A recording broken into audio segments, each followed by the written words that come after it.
বিসমিল্লাহির রহমানির রহিম। জামাত ইসলাম বা এনসিপি তারা সরকারকে গুরুত্ব দিচ্ছে না, সরকারকে হুট করে উড়িয়ে দিচ্ছে। কিন্তু এই বিএনপি সরকার যে নিরঙ্কুশ বিজয় অর্জন করেছে, এই সরকারের ব্যাপারে এত তুচ্ছ তাচ্ছিল্য করার সুযোগ জামাত ইসলাম বা এনসিপির আছে কিনা, এটা জামাত ইসলাম এবং এনসিপিকে খতিয়ে দেখতে হবে।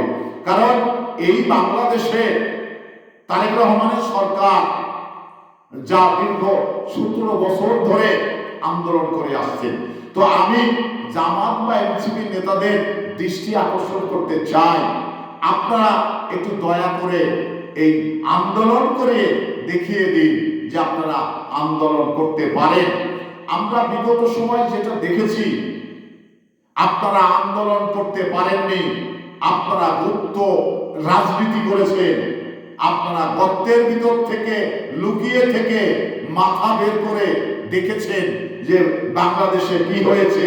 তারপরেও আপনাদের বড় বড় কথা বাংলাদেশের মানুষ শুনবে না, কারণ বাংলাদেশের মানুষ আপনাদের সম্বন্ধে দেখেছে, আপনাদের সম্বন্ধে এই বাংলাদেশের মানুষের যথেষ্ট ধারণা রয়েছে। তো আপনারা বেশি বলার চেষ্টা করবেন না, এতে করে আপনাদের মান ক্ষুণ্ণ হবে।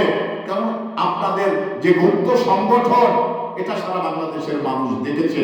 আওয়ামী লীগের ক্ষমতায় থাকায় আসলের তলে থেকে হালুয়া রুটি খেয়েছেন, আবার বলছেন যে আমরা আন্দোলন করতে পারি, বিএনপিকে ধস করে উড়িয়ে দিব।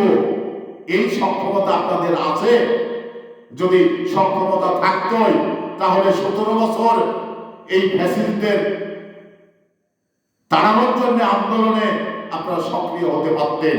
তো আপনাদের তো সক্রিয় হতে দেখিনি, আপনারা শুধু বসে বসে লম্বা লম্বা বকুনি ঝাড়তে পারেন, কাজের বেলায় কাঁচকলা